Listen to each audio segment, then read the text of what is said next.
Welcome to the January 3rd, 2021 YouTube service of the Unitarian Universalist Church of Brunswick, Maine. My name is Paul Peranto, and I'm a member of the Board of Trustees. This is the first service of the new year, and we are filled with hope.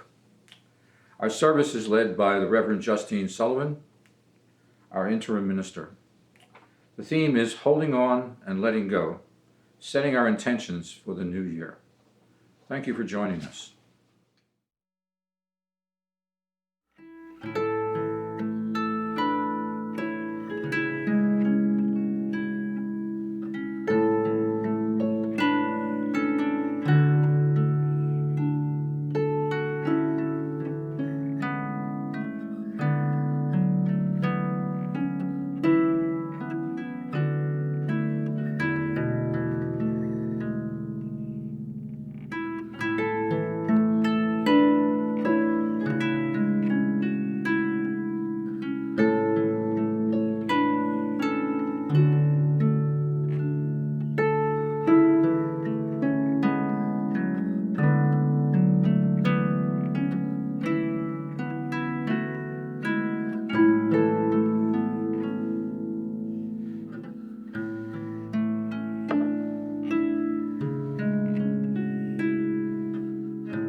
Hi, I'm Colt Hitchcock. I'm a supervisor at the Gathering Place, which is a daytime shelter designed to help the homeless and low-income folks in the Brunswick area, to provide a welcome, warm place for them to gather.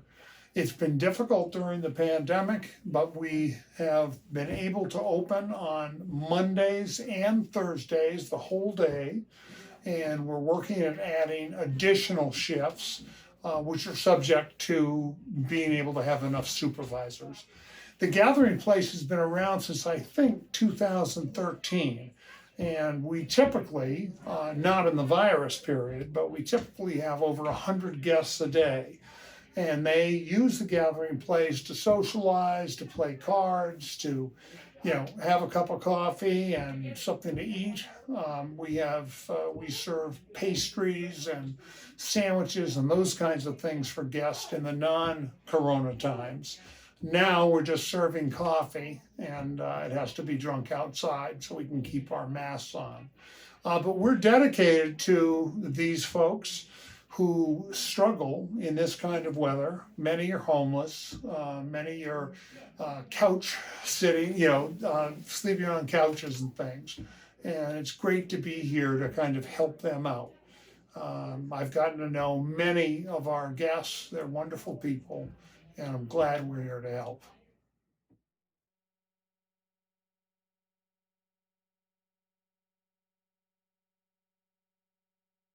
Good morning and Happy New Year. It is good to be with you. I am coming to you from my home in Massachusetts, where it is good to be with Dale and Callie for a little while. Our opening words are by the Reverend Sarah Lawal. Because I hate resolutions, I make promises of imagination, making manifest the little dreams buried this year and bigger hopes crushed by 1,000 little cuts, by the sweeping tidal waves of 2020, and also promises to hold on to the lessons lingering in the muck and beauty of it all. I promise to get outside every day, to drink in the cool air and look up at the sky, to hug trees and smell flowers and bring more green inside. I promise to water those plants too. I promise to stay slow, to sit and stare, to take more naps, to say no and yes more often. I promise to love more freely, to keep cooking and making bread. I promise to say thank you for the little things and the big things every day. I promise not to get too comfortable or too righteous, to let in enough pain to stay fired up, committed to the dream of belovedness, the dream of the emerging world where our liberation is bound up with everyone and everything, always beckoning us to see more clearly and love more deeply. I promise to let the fires burn away the old, crusty obstacles and excuses and make space for new dreams, for all that imagination can conjure, to notice the light and let it shine, to fan the flames of hope and cleanse the spirit and let life begin again renewed, gentle, following the sparks into the next unknown. Come, let us be together in worship.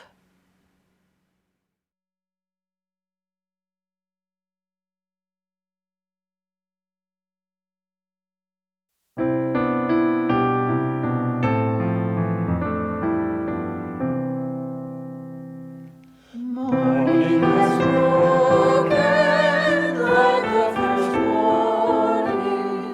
Blackbird has spoken like the first bird.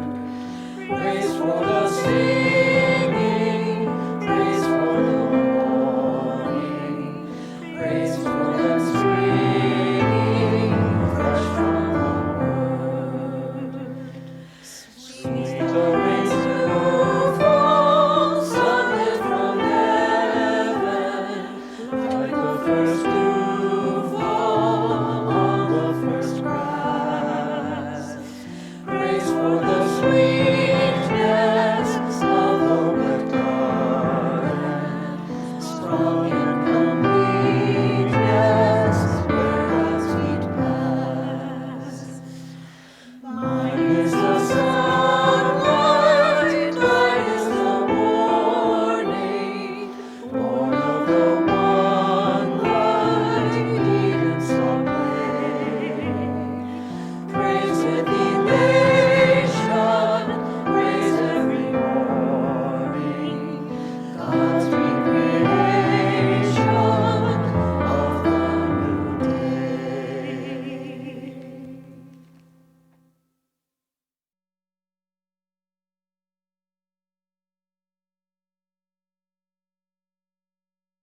In Christmas Eve celebrations in this part of the world, there's a tendency to kind of mix together the story of the Nativity with the story of the 3 wise men visiting the baby.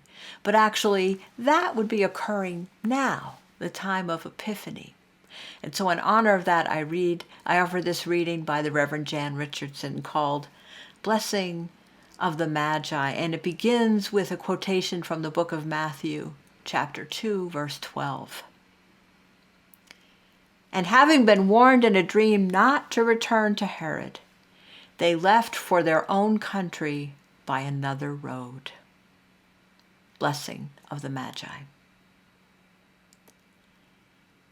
There is no reversing this road. The path that bore you here goes in one direction only, every step drawing you down a way by which you will not return. You thought arrival was everything, that your entire journey ended with kneeling in the place you had spent all to find.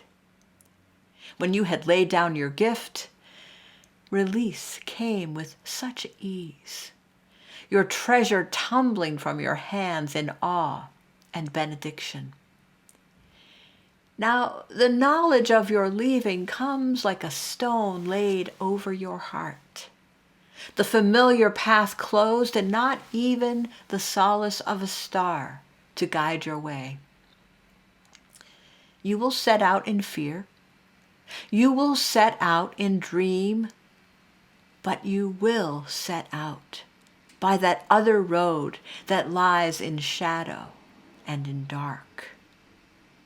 We cannot show you the route that will take you home. That way is yours and will be found in the walking.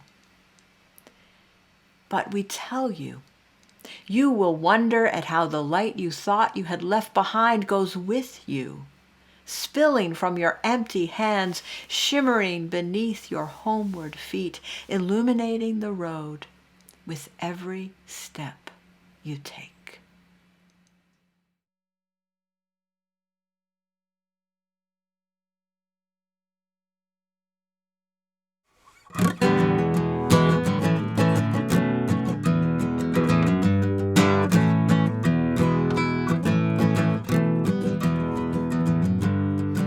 Those magic men, the Magi, some people call them wise, or Oriental, even kings. Well, anyway, those guys, they visited with Jesus. They sure enjoyed their stay. Then, warned in a dream of King Herod's scheme, they went home by another way. Yes, they went home by another way, home by another way. Maybe me and you can be wise guys too and go home by another way. We can make it another way. Safe home, as they used to say. Keep a weather eye to the chart on high and go home another way.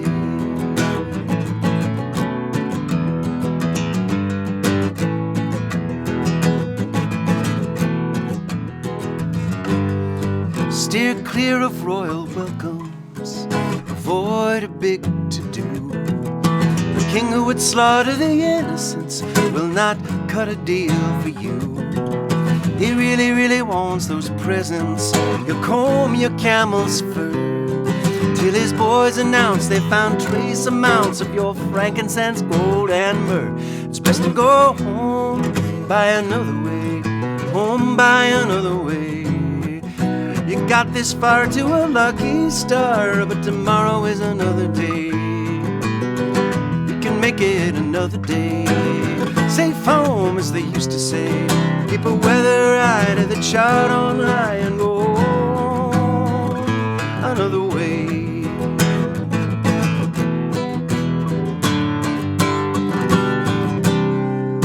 Home is where they want you. More or less assume that you'll be welcome in the end.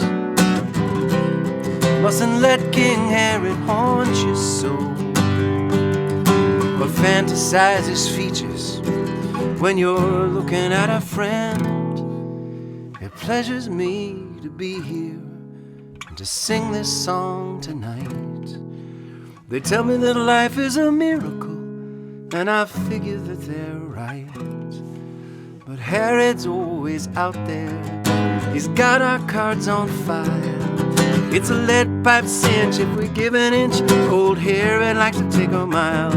We've got to go home by another way, home by another way. We got this far to a lucky star, but tomorrow is another day. We can make it another day. Safe home, as they used to say. Keep a weather eye to the chart on high and go home another way. Go home another way.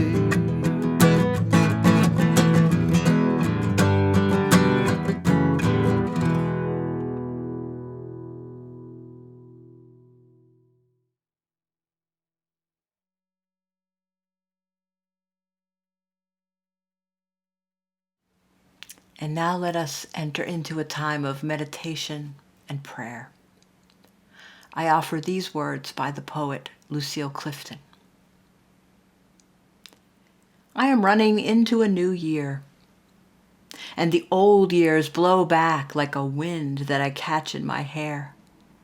Like strong fingers, like all my old promises, and it will be hard to let go of what I said to myself about myself when I was 16 and 26 and 36, even 36. But I am running into a new year, and I beg what I love and what I leave to forgive me. From the late poet Lucille Clifton.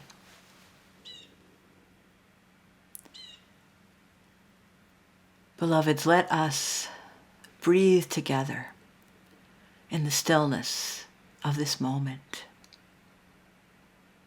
as we reflect on the year that has passed, 2020. Certainly there is much that we would wish to leave behind, and this is a time for reflecting on what has passed and letting go of that which no longer serves us. Every year at about this time, I focus on letting go of resentment and regret so that I can make room for what might emerge in the year ahead. And maybe you have resentment or regret or longing that you wish to leave in the past. And if we were together in person, we might have a burning bowl, or I might invite you to write what you want to leave behind and let go of on flash paper. And we'd have a bit of magic. Alas, we cannot do that in each other's presence. So I would invite you instead to join me in a meditation of letting go. So I would ask that you settle into a comfortable position, letting yourself feel held by the chair or the sofa that you're sitting on. If you wish, you may close your eyes or just have a soft focus on a candle or some other object. And I would invite you to breathe in and out. If it's comfortable for you to breathe in through your nose and out through your mouth. And again, a nice, slow, deep breath. And let yourself travel in your mind to the bank of a river. Perhaps you're seated on a nice, flat rock, warmed by the sun. And I would invite you to gather up all those bitter resentments and regrets and missed opportunities and losses. Gather them up into a pile and see if in your mind's eye you can drop them into that river. Let the water take them. And as you look down at the water and you see those resentments being dropped into the water, what do you notice? Does the color of the water change? Does it foam up? Are there bubbles? Are there waves? And see what happens as those objects, those longings, those regrets, those resentments that you no longer wish to hold on to, watch as they drift away, floating away from you, away from us. What happens to the water now as those resentments float away, just barely still in your vision? Maybe one or two gets snagged on a rock or a branch on the surface of the water. But the wind and the water will take it down the river away from you, rolling, churning through that water, floating, drifting away from you, away from us, away from this new beginning that we are making room for together. Just let that bundle of resentments float away as we sit here quietly, breathing in and out, and in and out, as that which no longer serves us is carried away by the river. And if you wish, you can continue to reflect on that which is leaving you as we listen to this beautiful piece of music by Jerry Howe, mother of a colleague of mine, called Morning, Mourning, Morning Reflection, played on the harp by Jerry Howe.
Again, I draw from the words of the Reverend Jan Richardson.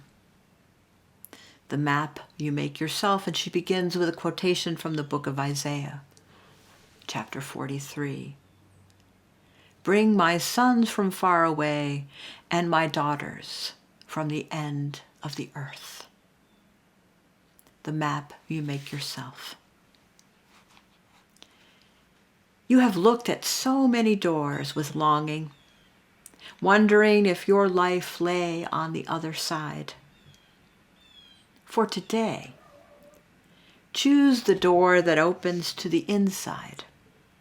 Travel the most ancient way of all, the path that leads to the center of your life. No map, but the one you make yourself. No provision but what you already carry, and the grace that comes to those who walk the pilgrim's way.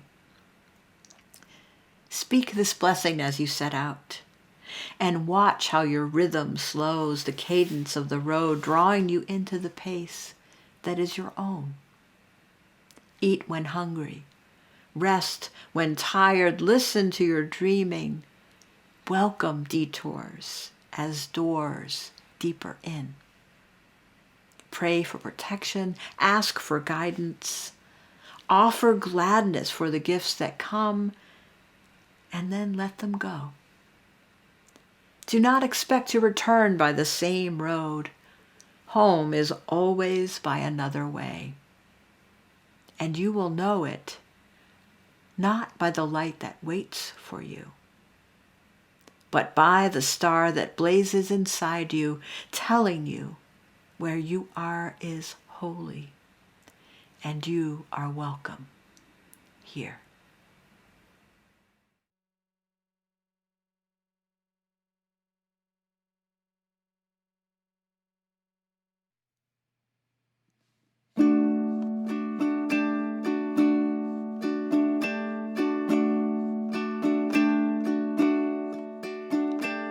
Yesterday a child came out to wander,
It is said that there are two kinds of people in the world: those who divide the world into two groups and those who do not.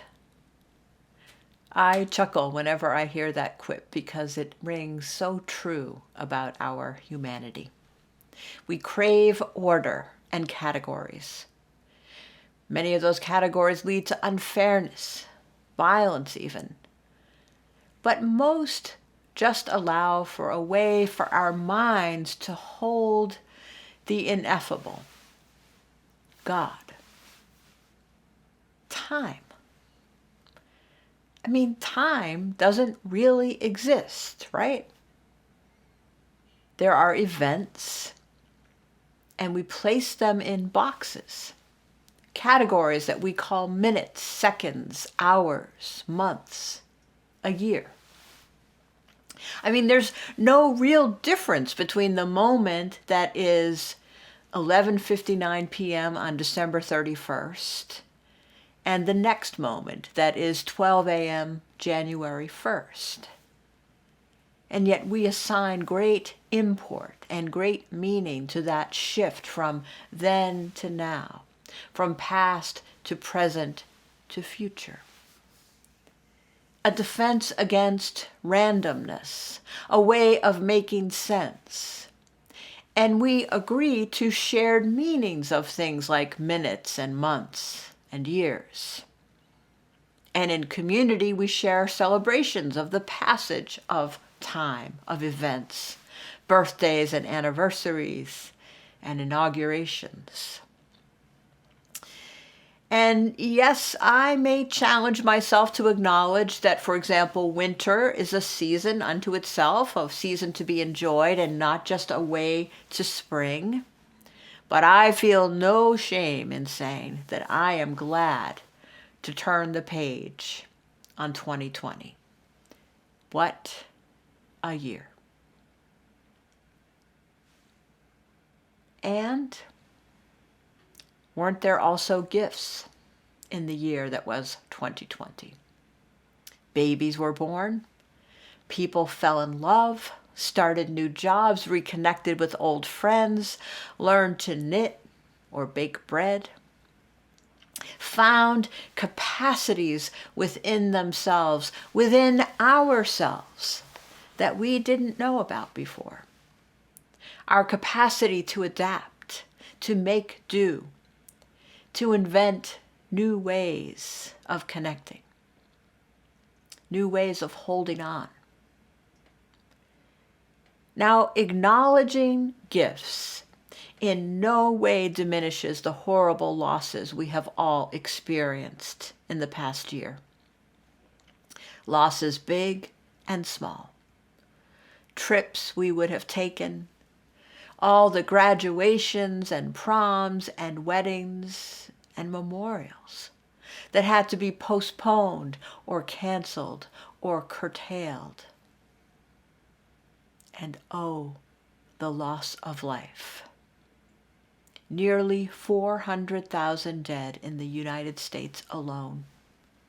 Many of these deaths preventable. Nearly unfathomable. How do we get over that? And should we?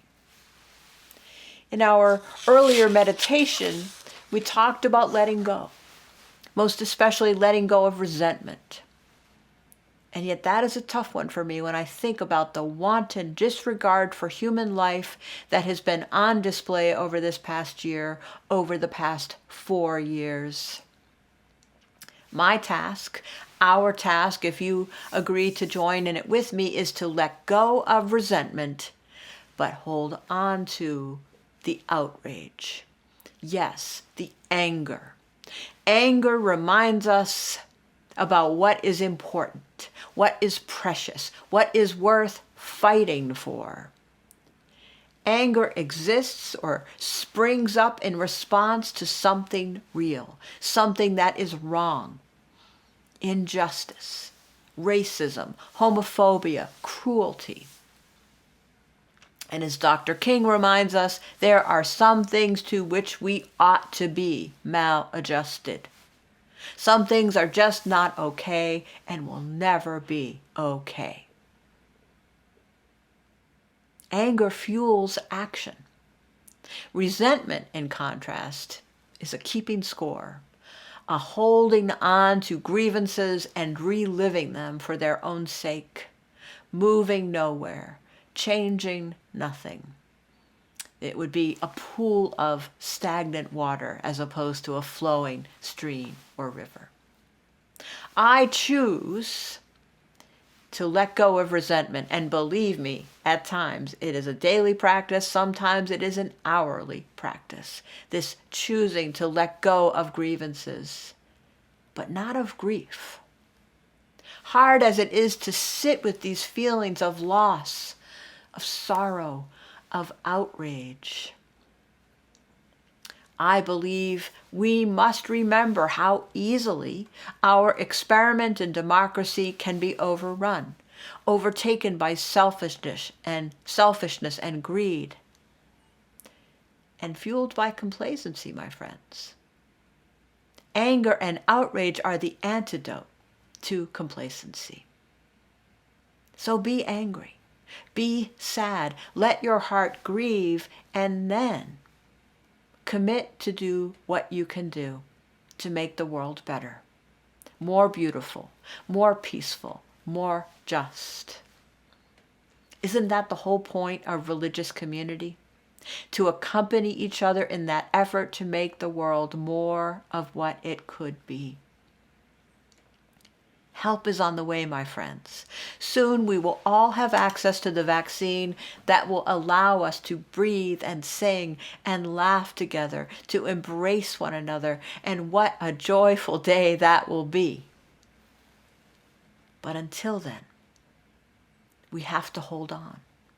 We have to find ways to stay connected, to make sure that no one is lost. You have all been so creative in your efforts to stay connected. I can just picture you members of the choir squinting at your computer screen while singing into your phone and then sending it off into the ether to be combined with other naked voices so that we can hear one another singing the songs that move us. On that first Sunday morning, when I get to say, please rise in body or spirit and let us sing together hymn number. Friends, I may just weep through the whole song, unable to sing a single syllable, so overcome with gratitude and relief and love for all of you will I be on that happy day. But until then, let us keep the Zoom fires burning and the virtual coffee hours and the open mics. This would be a great time to join a chalice circle. And in a moment, you are going to hear some information about how to sign up for a chalice circle from Jim Spicer, and we'll hear a testimonial from Betty Wirtz about the special place that her chalice circle plays in her heart. This may well be a very difficult winter. With the virus continuing to spread and with the vaccine not yet widely available, we will have to continue to hunker down. Chalice circles are a wonderful way to connect deeply with a small group once a month, sharing from your heart, listening more than speaking, breathing together, holding on to each other as we let go of that which no longer serves us, inspiring and supporting one another, drawing strength from one another, helping to build the beloved community here on earth. May it be so. Blessed be. Amen. Ashe.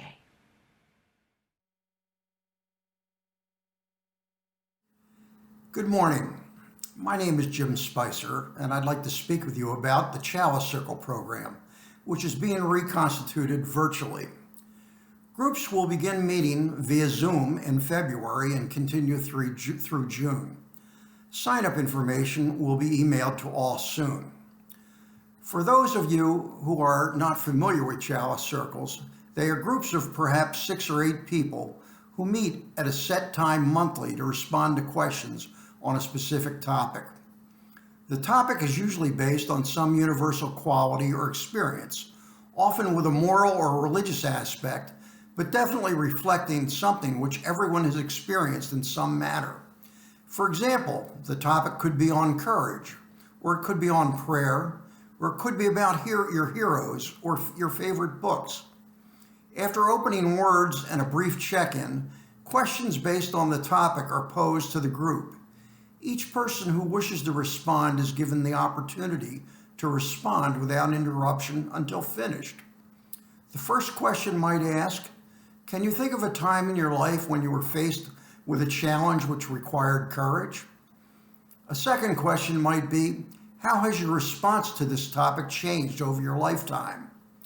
A concluding question might ask how your experience surrounding this topic colors or shapes your perceptions now, or how it relates to being part of the Unitarian community. The group process is provocative. Even when a topic seems difficult, someone in the group will respond, and suddenly you'll find yourself flooded with ideas. You'll become animated, engaged, and ready to speak. Belonging to a Chalice Circle creates an opportunity to tell your story and hear each other's stories. That said, Chalice Circles are not particularly intimidating. They are not therapy groups. If you find yourself in one, you can reveal as much or as little about yourself as you wish. Through participation in a Chalice Circle, you will make connections with people who you might otherwise have failed to get to know. You will have the opportunity to hear others thinking on significant topics. You will have a chance to ponder serious questions. Over time, you'll hear snippets of everyone's life story, and you'll speak a little bit about your own story. And if you're like me, you'll make some deep connections with other participants and will feel more broadly connected with the Uucb community. I'm glad to talk about the Chalice Circles because it's part of my heritage in the church when it started. And I joined one of the first groups of all women, and we decided to follow the pattern of Native American songs and chants and the 4 directions. And Linda Mallard's home was our place of meeting for about 6. One of our members became ill and died, and Linda created a certain ceremony for the family to honor this person. And we met at Wolf Neck to celebrate her and to commemorate this person. And the next one I wanted to talk about is our choice of a group that attended at Sunnybrook Long-Term Care. We had 2 members of our church who were in that group. So it was a wonderful idea to go out to that setting and be with these people. And I think some of the subjects that we've talked about in our safe groups, building our trust, I think it's beautiful for people to come who are new to the church, especially, to build up the trust through the year with monthly meetings. And we've talked about things like sharing our art objects and sharing our music have been wonderful to express everyone's feelings.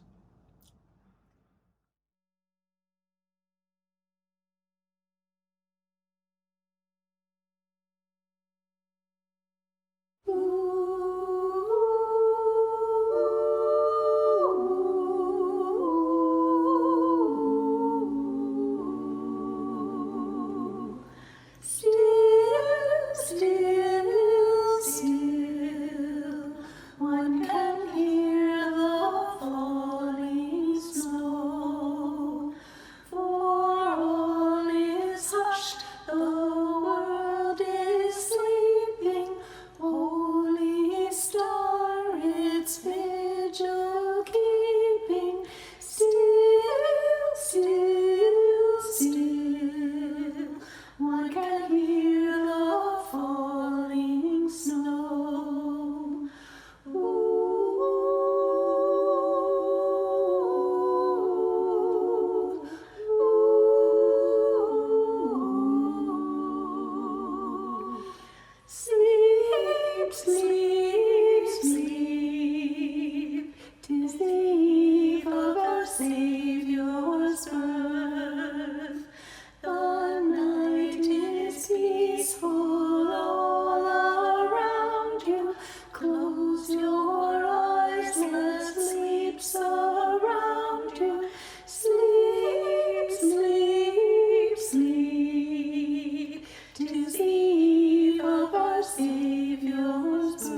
I close once again with the words of Jan Richardson, The Shimmering Hours. There's so much I want to say, as if the saying could prepare you for this path. As if there were anything I could offer that would make your way less circuitous, more smooth. Once you step out, you will see for yourself how nothing could have made you ready for this road that will take you from what you know to what you cannot perceive except, perhaps, in your dreaming, or as it gives a glimpse in prayer. But I can tell you this journey is not about miles. It's not about how far you can walk or how fast. It is about what you will do with this moment, this star that blazes in your sky, though no one else might see. So open your heart to these shimmering hours by which your path is made. Open your eyes to the light that shines on what you will need to see. Open your hands to those who go with you, those seen, and those known only by their blessing, their benediction of the road that is your own. So may it be.